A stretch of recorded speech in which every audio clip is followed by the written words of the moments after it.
intergenerational wisdom. We're happy. New model. Tansei, hello. I am your host, Shaylin Natauhau, coming to you live from Treaty 6 territory, heartland of the Métis.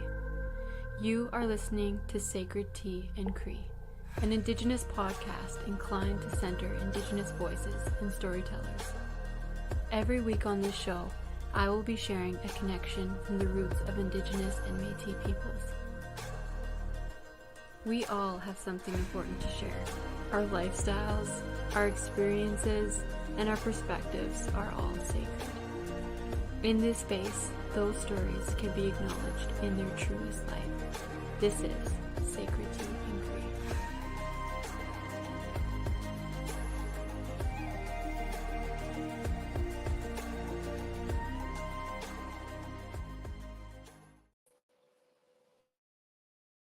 Hey everybody! How's it going? Shaylin Natauhau and Nitsiga-san.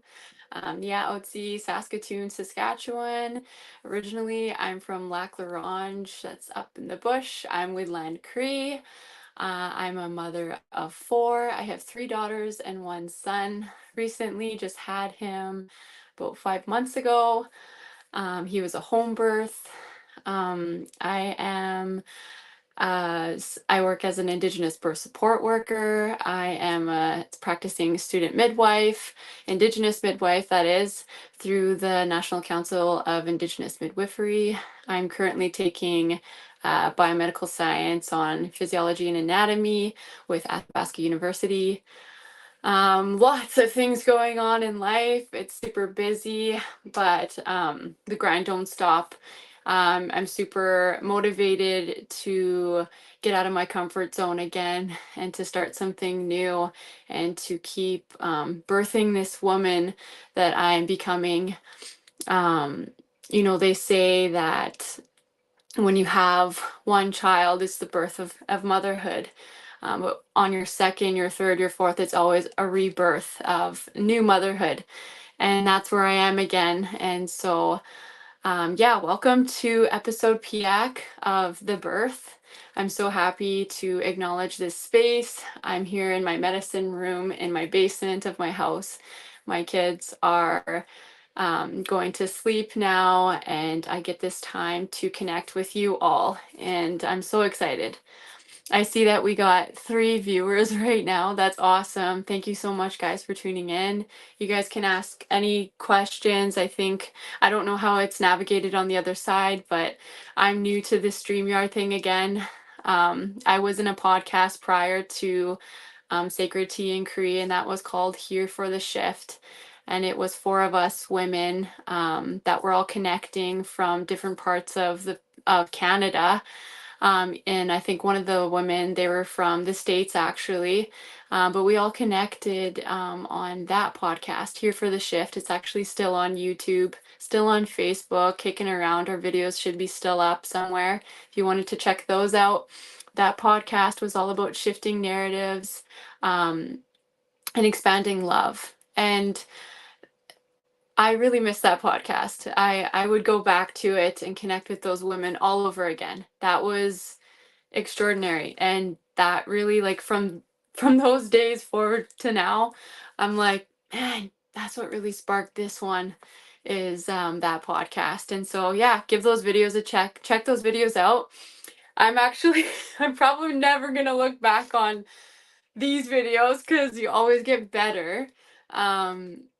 I gotta admit, the video that you guys watched before me entering the studio is an introduction video that I created on my own today, and I was really, like, I was quite emotional.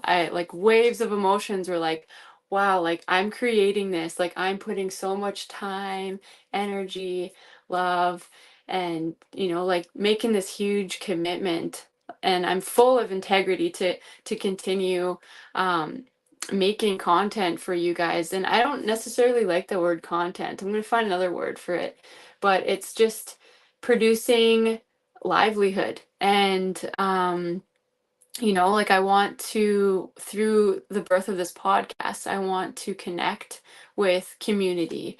And you guys are the community. You guys are what inspires me to tell stories and to, share lifestyle, share holistic practices, share holistic perspective. You guys have a story that deserves to be told. And so I invite you all to come into this space, and we can do it through Zoom. We can use the internet to our advantage to connect and tell stories on important topics, right? So yeah, hit me up if you want to be on the podcast.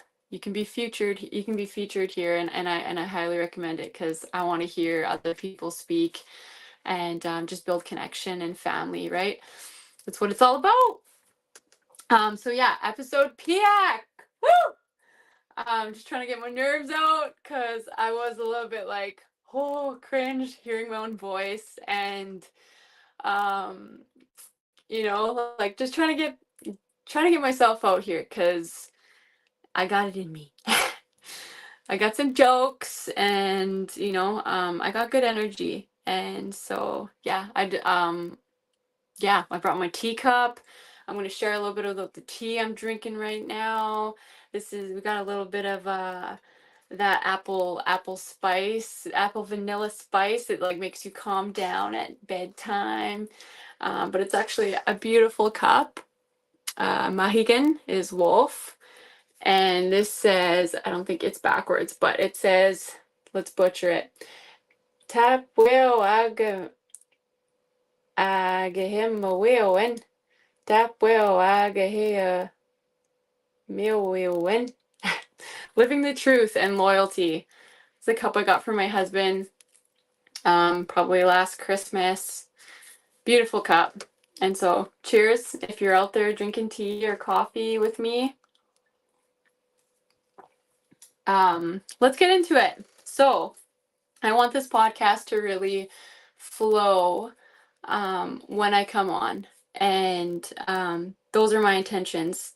I don't really want to stall and dilly daddle, so I'm gonna hop into it. So this podcast, episode Peyak, is the birth. And what is Sacred Tea and Cree? I'm sure you're all wondering what Sacred Tea and Cree is and why I came up with that name, and so I'll share a little bit of it. So this is an Indigenous podcast. For myself, I am a Cree woman. I identify as Cree, but I am a white-skinned Indian with blonde hair. So I'm like, hey, look at that little blonde Cree over there. Yeah, that's what I get. I get a lot of that from friendships and family. But I come from a strong Cree family. I was raised by my mother. She was a single mom. Me and my brother, my late brother Keegan Venn. Yeah, and then on my dad's side, like my mom, she comes from Larange, the community of Larange, and her dad originates from Larange.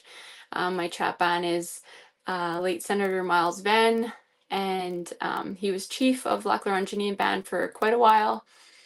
And so I come from the Venn family up there. And then on my maternal side of like her mother is from Pine House. And so she's a West Sider. So all my West Side friends out there, we have relations. And so she comes from Pine House and she's in Natamogan. And so I have relations to Natamogans and the Venn family, and I have a lot of Venn family in Hall Lake. So shout out to my Hall Lakers. I love you guys, miss you guys. I really miss the North. It has my heart. Kiwitinok, it'll always be home to me. That's where the foundation, man, the foundation of it all started, was in the North of you know, that's another topic. But anyways, love the North, and I love you guys, whoever's watching from there. Going to my dad's side of the family. So I'm a Macaulay. Before I married Natauhau, I was a Macaulay, Shaylin Macaulay. That was my name. And when you hear the last name Macaulay, you think Cumberland House. And yeah, that's where a lot of my family is from, is the Macaulay side that was not introduced to me. So I carry Métis heritage, carry Métis ancestry, and it's Scottish Métis. So, like the Mick Macaulay family, like some of them were segregated. A lot of them went to Cumberland House, and then some of them, just lingered around PA. And that's where I grew up. I grew up in Prince Albert, Saskatchewan, and I went back and forth to my mom and my dad's growing up, but I always lived with my mom, and I was always sent up north to the trap line every summer since I can remember. And that's where, like I am who I am because of how I grew up. And I give thanks to my mom for, you know, sending me to my great grandfather's house, sending me to my great grandmother's place, like getting me to understand our culture, our language, and just, throwing me in there with family and being raised by community. That's so important. But, that's why I represent, my, that's why I am who I am as a Cree woman, even though, it's like walking in two worlds all the time. It is challenging. It has its challenges. I've always put racism aside of it all though, and kept strong to who I am and stayed confident. Because I know who I am by my heart, and I'm all about language revitalization. And even sometimes, like I struggle, or I struggle to speak the language because I'm not around it all the time here, and being isolated in the city where there's not a lot of language speakers anymore. But my husband took a Cree class and university, and that really like inspired him to want to learn the language again. We try to speak Cree to our young ones, our children, and we go to ceremony, so that keeps the language alive. And so like I always like to pray in the language. I won't pray in English anymore. I've learned the Cree prayer, and I stick to that one. Um, so yeah, that's a little bit about me and my culture and how I carry my language and some of my traditions. I'll go more into a lot of like my own practices that I do with my Cree culture. Um, but that's all of us. We're all learning, and so I can't wait to see how you guys practice your guys's culture, and how you connect to your ancestry, and embrace that, because it's so important to embrace and walk with and embody it. Um, yeah, I love that. I love that for you guys. Whoever's out there trying their best, I'm here too. I'm trying. So yeah, I hope this is flowing nice.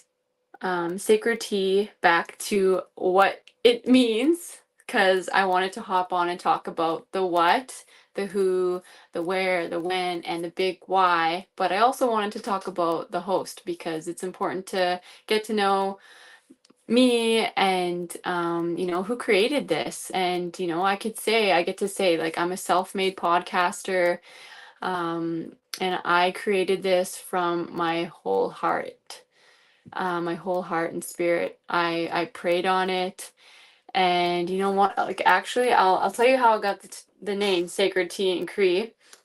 I was sitting there one day, and I was drinking tea, and I was just like, like, man, I'd love to podcast again.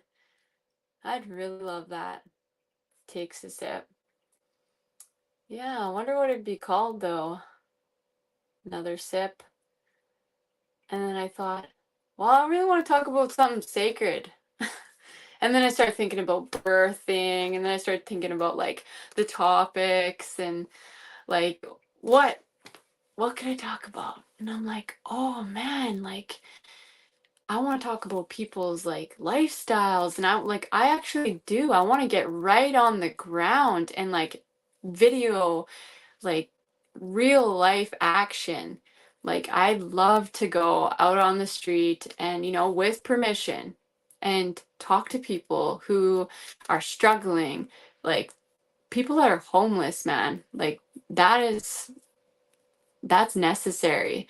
We don't acknowledge, we don't get down to the level of those people anymore. And like they matter. And so, and they have stories to tell. And I'm sure that they would love for someone to come and sit there and just listen to them and give them a warm cup of tea or coffee or food and just chill, and ask them about their life experiences. And so I was thinking about that and I was like, yo, that's real sacred. Like, I think like talking about people's lives and personalities, character, lifestyle, perspective, their practices, like those are all so sacred things. And I was like, wow, okay, yeah, sacred. And but here I was still thinking about birthing and like that being sacred in itself. And I'm like, hey, speaking of like birth, like let's birth this podcast then, baby.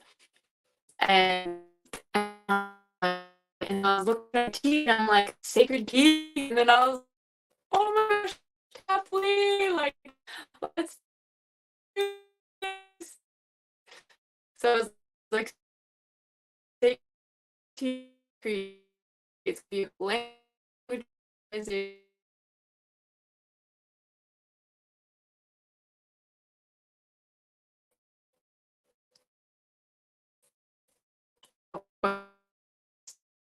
So yeah, I just kept like doing the whole like loading. Um, it's indigenous. It's gonna be about okay, I hope I'm okay. Haley, just let me know like if I'm okay, like if it's not cutting out. I hope it's not like that throughout the whole video. If it is though, this will be posted if I can get it. It's good now. Okay, sweet. This video will be posted on Facebook and Instagram, hopefully if I can get them out there, but if not, YouTube is where it's at for now.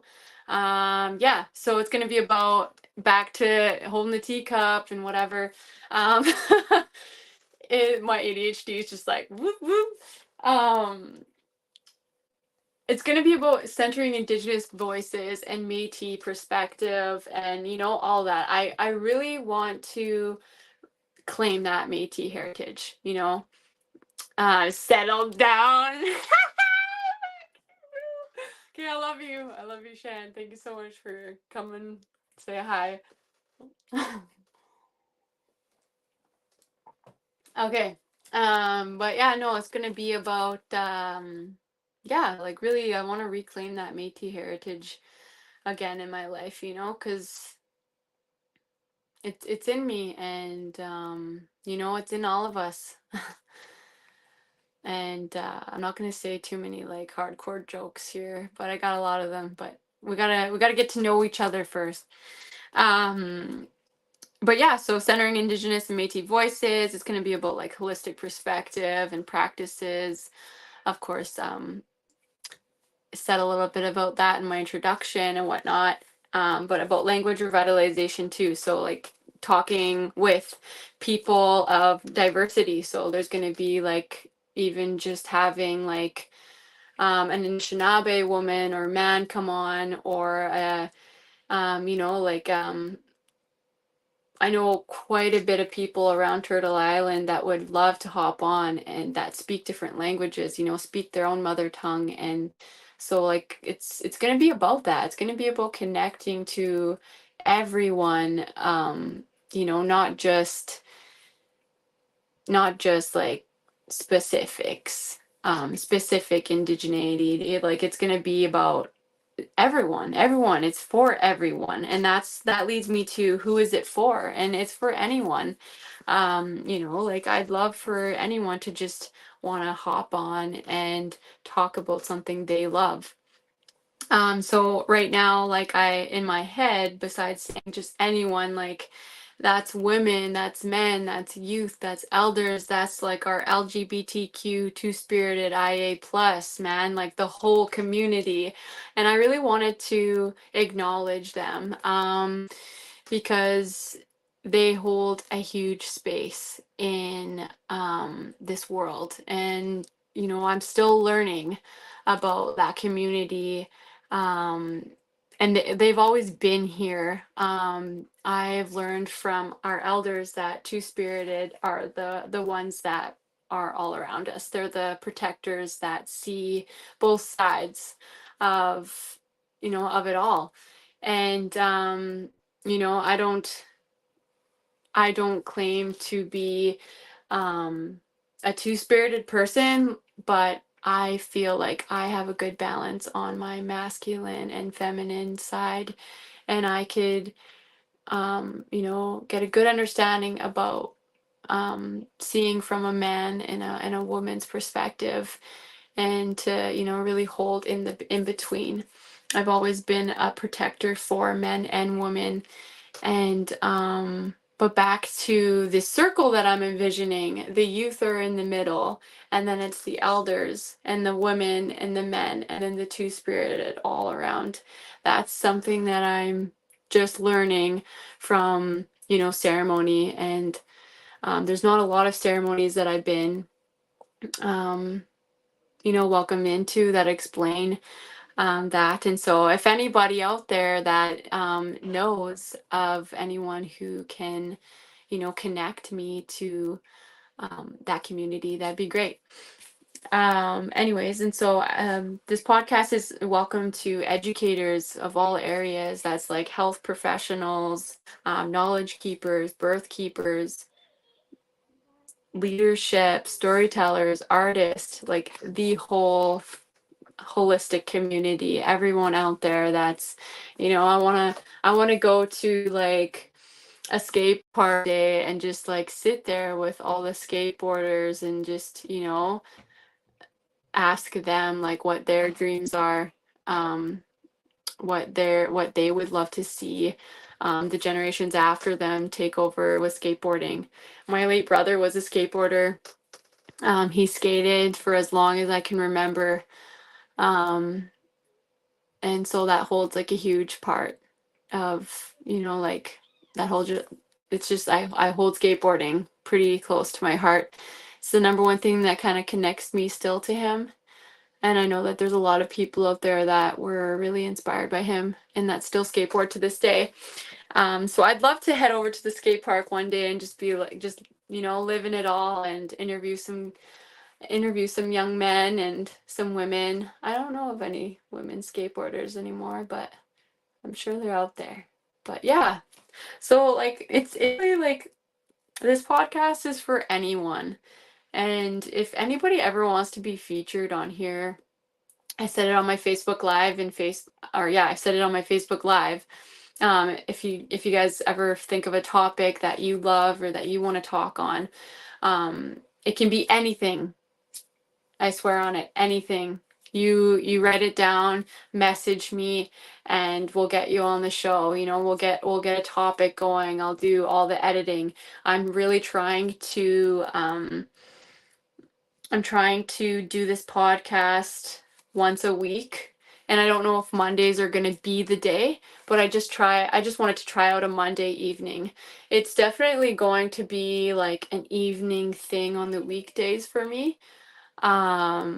Hey, Kaylee, you're so deadly. Thank you so much. You're deadly. Kaylee, that just like totally like brought me to you and your poetry. And Kaylee's an amazing spoken word artist. I really want to have her on the show. She has amazing poems.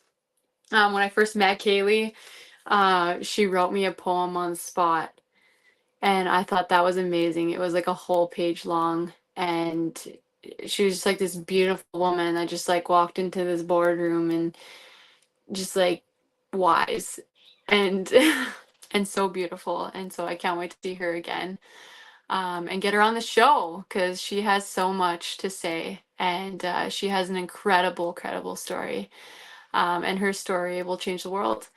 And so I look forward to that, Kaylee. And everybody else out there who wants to get out of their comfort zone and join me. Um, so yeah, podcast.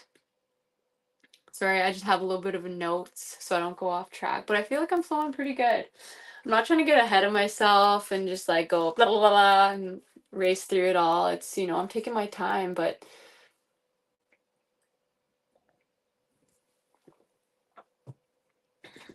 anybody have any questions or anything like that? I am gonna talk about like I just finished talking about like how frequently I'm gonna be podcasting, and that's definitely it's gonna be evenings on the weekdays, and then on the weekends, like I feel like Sundays are pretty good. I feel like that Sunday's a good day that everyone's kind of just relaxing, hey, but um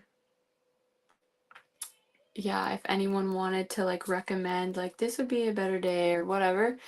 But it all just depends on who I'm going to connect with on a topic too, right? Like we'll work on that eventually.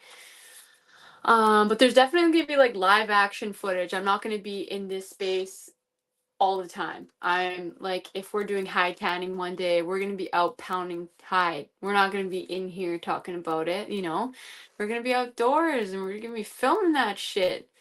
Oh, and I said I wasn't going to swear on here, but oop, there it is. Yeah, whatever. Who cares if we're swearing or not? Okay. So I guess I could talk more about me. Woo, okay. Let's talk more about me then. Okay, well, I'm 25, if anyone wanted to know how old I am. Like it matters. I got 25 years of lived experience. Like I said, I'm self-made woman.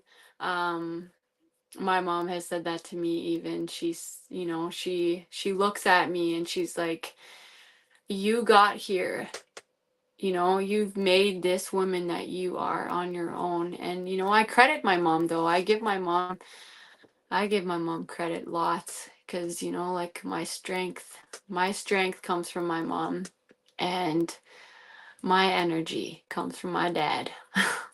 Like I can, crank it up, baby, in the house and get so out of my comfort zone, dancing and singing, and I try I don't think about my dad when I'm doing it, but I'm like, woo, that's where it comes from, most likely. Because I watched my dad before before my dad fell into addictions and, stuff like that, and just lived a hard life, he was riding bulls, straight cowboy, dancing, singing. Like my dad could have been a country singer, and like he could have done a lot of things, and he did a lot of things, but I just want to acknowledge him and hold light on him because he's done lots in his life and he's shared and taught me so much. And same with my mom. Um, but yeah, that definitely holds my mom's strength, my dad's energy. Um, but I've engraved my own character.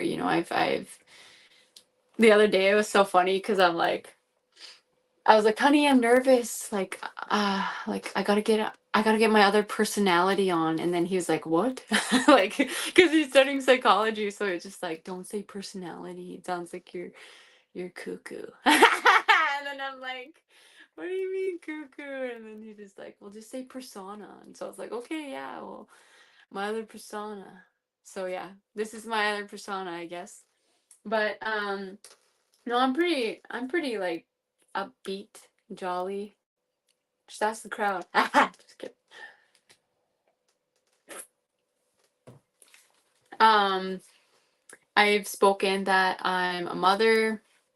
Um, a couple like fun facts about me. I told you guys that I was on a podcast before. My favorite color is green. I love the color green, like to die for. My mom just gave me this jumpsuit and I'm like, oh my gosh, like I love green. I don't know, it just attracts me. And short love story, um, like way before my husband and I went to ceremony and everything. Like when I first met him and got off the plane in Prince George, that's where I'd gone to see him. Um, he was glowing green. And I was just like, hey, this is just you, like, thinking he's glowing green. And I was like, no way. Like, he is, like, legit green. Like, not like his body, but like around him. Like, it was just like, oh my God. And then I started to get nervous. But when I went to him, it was just like, I've never felt like so close and connected to someone when we collided. But yeah, and then we go into sweat. Like, years later, we go into sweat ceremony. He's like, I wonder what my colors are. And I was just like, huh, like, I know what your colors are, because with practice, and I don't know, it's not even with practice, I shouldn't say that, because it's not. It just, I've naturally been able to look at someone and see light, um, and see their colors and their aura and whatever. And whenever, sorry, you guys' comments are just getting me distracted. Whenever I watch you speak or listen to you, I just smile and laugh along with you. You always make such joy and good energy. This is your space to create. I can't wait to see where it takes you. Oh, thank you so much, Kaylee. That means a lot. Brittany, fuck yeah, sis. I'm so proud of you. Aw, every time I read you guys' comments, I could like read it like how you would say it to me, and that means so much because I feel like you're like right beside me or in front of me. I'm so glad I can make you laugh too, and just, you know, feel like connected to what I'm talking about, because, you know, this is important and we never get to connect on a daily basis. Like, now it's like mom schedule. It's like, yeah, let me just check my calendar when I'm free to hang out with you. That's how it feels some days, right? Anyways, back to the aura story. We go to ceremony and Bryce is like, I wonder what my colors are. And I'm like, hey, yeah, like me too. Like, I wonder what my color is too, but like from someone else's perspective. And so we go to the conductor and he's like, your color is white. And I'm like, oh, what? It's so funny. I got another story for that one. But I was like, yeah, white. Like, I love that color. You know, I kind of feel like I am white. Like, it's kind of funny to say, but anyways, because of white skin, but like not that way. It was just like, yeah, like fuck, white is bright, man. That's like a good ball of energy right there. And then he's like, and you're green, and I was like stunned. I'm like, what? Okay, say that one more time. Like, he's what? And I was like, that was the first moment I was like, I can do this. I can see auras, and I was just mind blown. So that kind of gave me the closure of like, well, just the reality check that, yeah, girl, like your intuition tells you something, you believe it. But then I also went to a card reader and she was just like, you can read, you can see colors, and yeah, whatever. She said that to me. But that was the first time I went to a card reader, so I was kind of like skeptical, you know. But she's awesome. That was a deadly card reader, and you know, she's probably gonna see this and she's gonna laugh at me, but anyway, she was awesome, and that was a good experience. And for her to tell me that, and I didn't know that before I went to ceremony, you know, it was just like all like it came to light, and I was like, oh wow, that's awesome. So yeah, if anyone wants to know their color, just kidding. Ah, shit. Okay, yeah, I am okay. If anyone, you know, to clear the air, I am a Laclaronginian band member. Everyone always thinks like, oh, okay, well, you can say you're Cree and everything, but are you even status? Yeah, I am. I'm not gonna say my treaty number to you though, but I am a band member. Proud to be one. I worked for my band, you know, worked for the community, worked for the youth, you know, and that was good experience. So yeah, been there, done that, and now I'm here, urban Indian, stuck in the pavement. I'm also a student. I'm taking Indigenous midwifery right now. I have been a passionate midwife, like advocate, everything, you name it. I've always wanted to be a midwife since I was 5 years old. Like we used to take cabs growing up, and the cab driver would always say to me, what do you want to be when you grow up? And at first I was like, I want to be a witch. Little did I know, you know, my inner self. I was always a witch, probably before this life. Just kidding. Anyway, but I was like, yeah, I want to be a witch. Hee hee hee hee. And then he was just like, oh, you know, like right on, you can be a witch for Halloween. And then I was like serious about it though. And then the next time I was growing up, and then he said, "What do you want to be when you grow up?" And I at first I was like, "I want to be a bull rider like my dad, or I want to ride horses." I ended up doing that for summers and summers on end when I was a nanny, um, and that was amazing. It was a good experience too, growing up around horses and doing horse therapy. Always a good time. I tried to learn how to trick ride growing up. So I'd do like one-legged stances on horses and try to be like this little acrobat on them. Um, and then the cab driver asked me the next time when I don't know, I was a little bit older.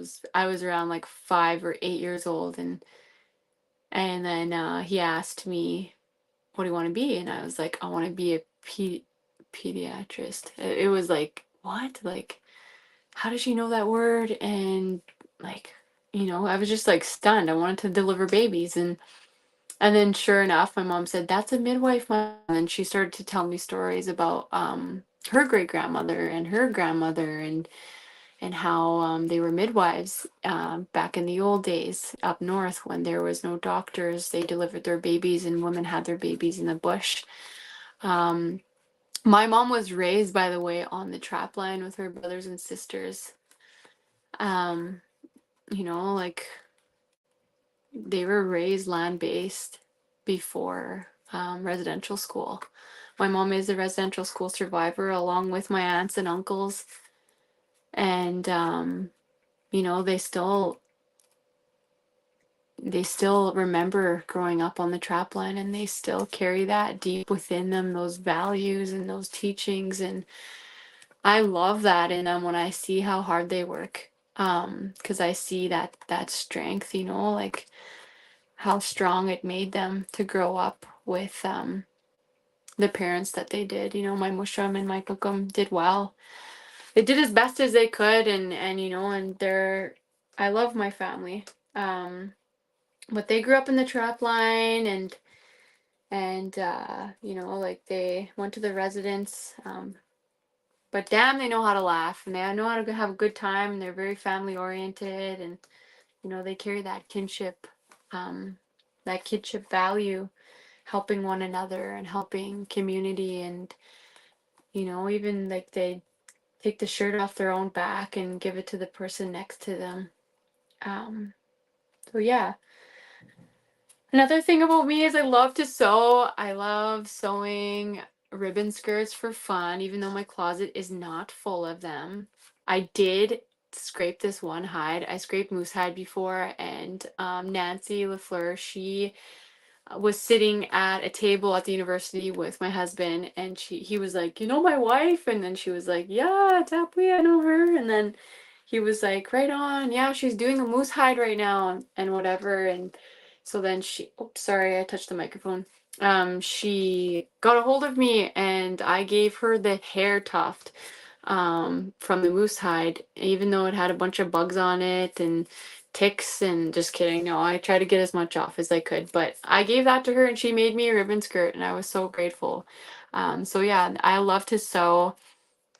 I do moss bags, and I'm learning how to create cradle boards right now and reclaiming that ancestral teaching.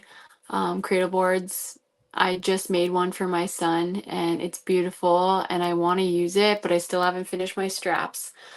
So yeah, live and you learn. You just got to get out there and do it. So I'd love to interview a sewer. If anyone out there that's watching and loves to sew, let me come over and just like videotape you sewing something. And then I wanted to ask you why you love sewing, what it does for you. Because sewing is like my meditation. When I sew, I'm like, ah, yeah, like just hit that pedal and you can't hear your kids. Just kidding. But no, sewing is like a meditation for me. I love it. Another thing, my favorite tea is matcha tea latte.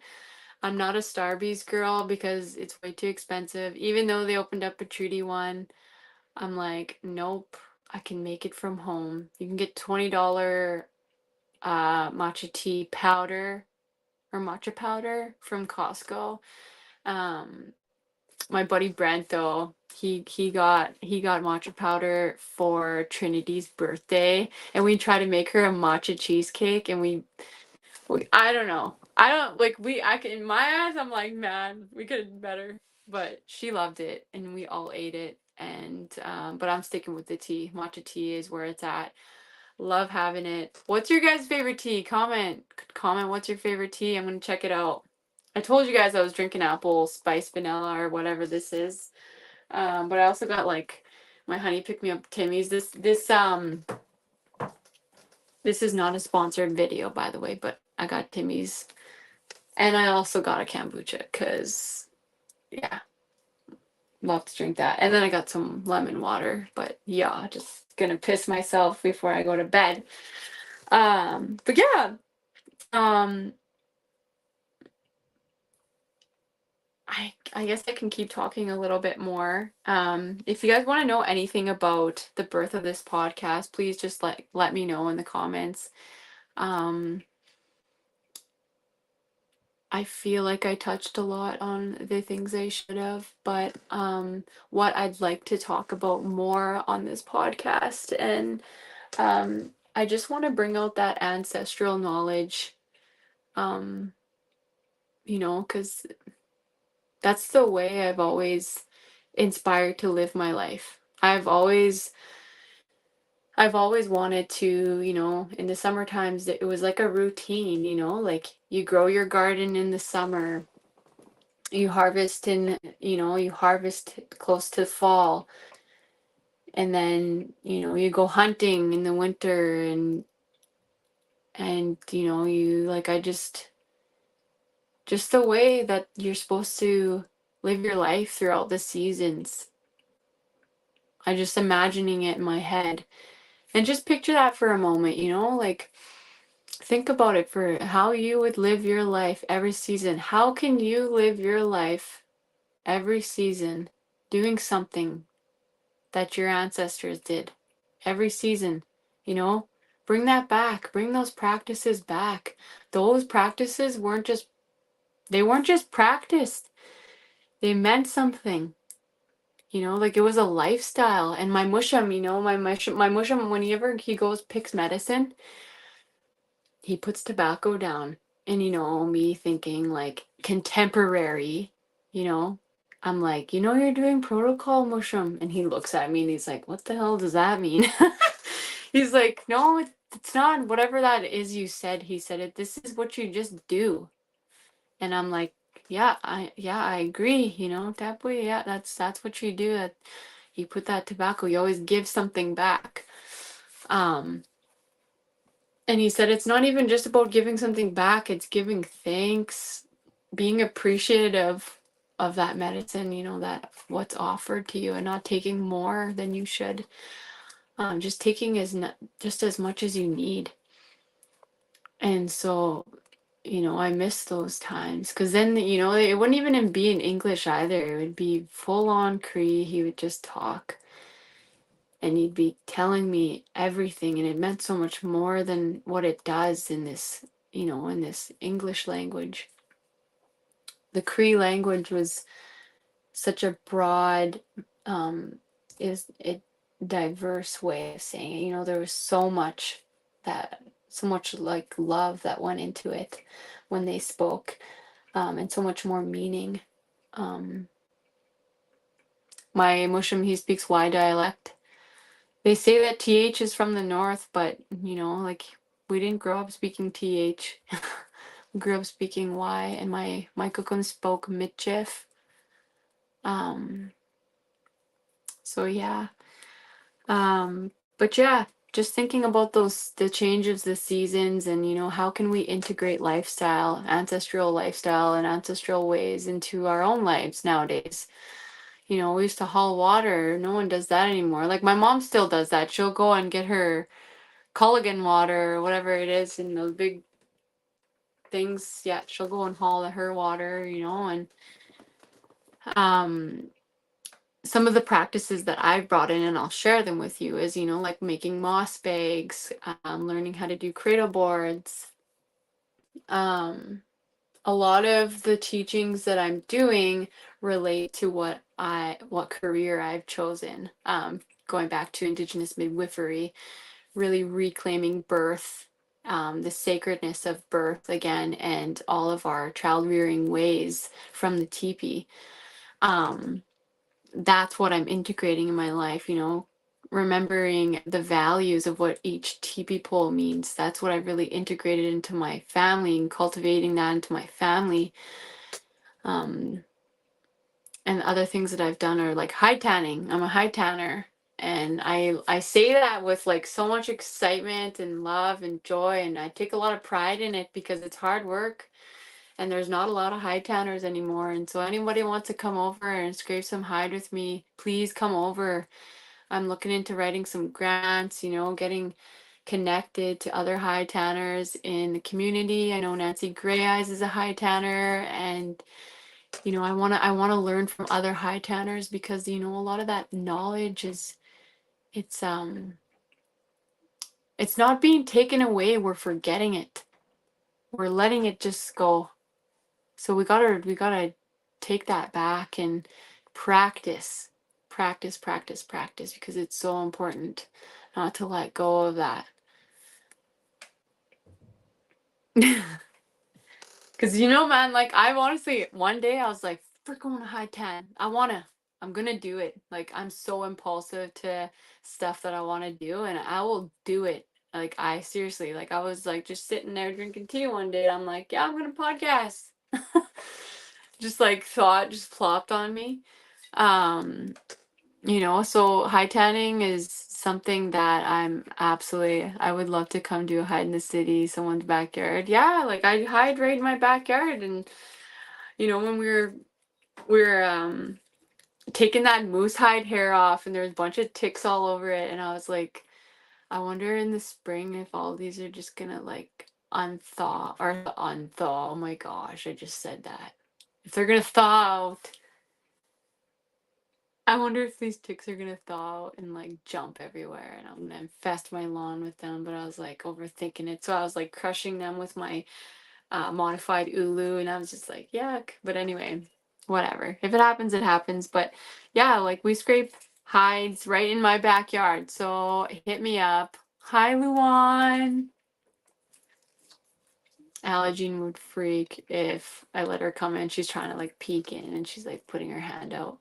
Um, she'd probably talk away and take over the whole video, so I won't do that. But yeah, high tanning right in my backyard if you guys want to come. It's hard work, damn good workout from head all down your back to like your ankle. It's such a good workout. I like one day like that I was saying like what brought me to high tanning is I made a post on Facebook. I said, "Who's going hunting this weekend? Can I have the front leg?" And someone messaged me and they were like, "I got a leg." And I was like, "Cut that baby off. I'm coming for it." Went to Montreal Lake. My husband's cousin, Keanu, he just shot a moose. I was like, "Man, I need the front leg." He's like, "Yeah, for real?" And so he brought it over, man, cut it right off, right? My husband cut it right off right there. So he learned, he was learning while I was, persevering to get this leg. um and I just taught myself, and I also have some teachers that are on Instagram that share. I think his name is Jace. I forget his last name, but he posts on Instagram how to make flashers and all that. And so it's just connecting. It's about connecting and building relationships with the land again and the animals, and everything has a purpose. And we all have a purpose, and we all have an obligation to fulfill. And my obligation is to, you know, to learn, to listen, learn, and to, teach.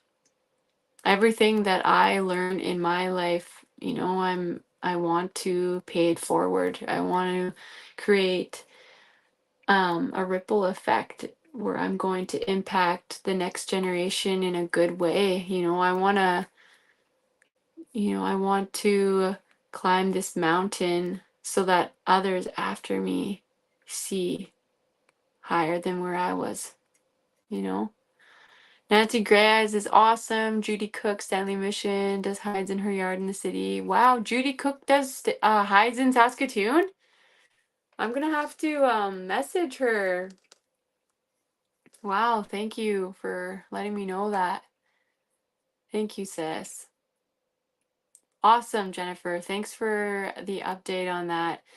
I've talked to Nancy on the phone and she's like, "Yay, another hide, babe!" She was just so pumped. But we never talked after she and I talked that one time. But you know, she's in the backyard of Maria Campbell's yard.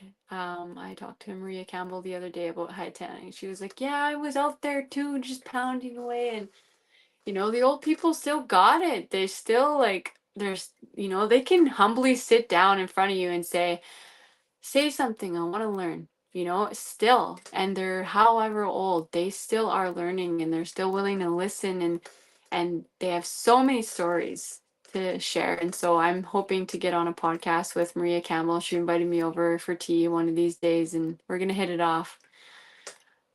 She has the deadliest stories, like just her and I were just like laughing. I was like spinning her hat on my finger, waiting for her to get ready, and the whole building's like, "Okay, you guys gotta leave now. Like, get out." It's so funny. How do you tell a bunch of natives to leave? So what are you gonna do?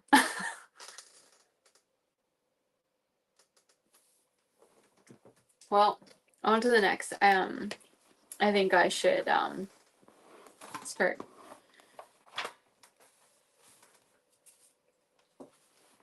Um, Yeah, we are about 51 minutes into this podcast, and I didn't want to be too long or take up too much time tonight. Um, if anybody has any questions, please feel free to ask. Just keep in mind that you have a spot here on Sacred Tea and Cree. Your story deserves to be heard. You have a purpose and you have an incredible impact to make on this world, these young people. You have an incredible impact to make on me. Um, you know, and I welcome you to this space. I am so grateful for all the people out there that are, you know, cheering me on, that are curious to hear me speak, to know what sacred tea is. Sacred tea, to know what sacred tea and Cree is, because I don't just have sacred tea. We got some Cree in there. Without the Cree, I don't know what we'd be. Just kidding. Um, you know, I want to learn and I want to live up these moments together, and I want to spread the love, spread the culture. Yeah, there's a lot of people out there that want to hear it too and that want to learn, and remember that, you know, our culture isn't, it's not, it's not been left, it hasn't left us, we're leaving it. You know, we're the ones that need to pick up the roots. There's a saying in that book that was featured tonight, The Life Stages of Native Women. It's Danny Musqua said it. We have to literally dig up the medicines. And you know, like hypothetically, if you think about it, you know, that's deeper, it's deeper thought than digging something up, you know. It's we gotta dig deep. Because, you know, we don't just carry intergenerational traumas, we carry intergenerational wisdom. And I shared that in my introduction because that is a very important, you know, that aspect of us Cree people, us Dene people, us Métis people. You know, there's a lot of us that still stand on solid ground and do this, live this way. But we gotta connect. Can't stay silent. I love you guys. Kasagiten. You guys have a good rest tonight. And love you. Back at you. She has Sacred Cree too, not just Sacred Tea. I'm still learning, right? Language revitalization. Like up a spogo. Niwe Hoen. Yeah, if anyone wants to teach me Cree, please. I just joined a Cree class, so I'm learning a little bit here and there. I have some posters up in my home. It helps. But you know, I'm a baby to the language still. My great grandparents are the ones that didn't speak English to me. They spoke fluent Cree, and I miss that. I miss that when our grandparents just, you know, speak the language. Yeah. Okay. Because I'm going to sign off. I love you guys. I love you all that came out. Thank you so much. It made me so happy, and it's going to end the day so well. Hi, hi.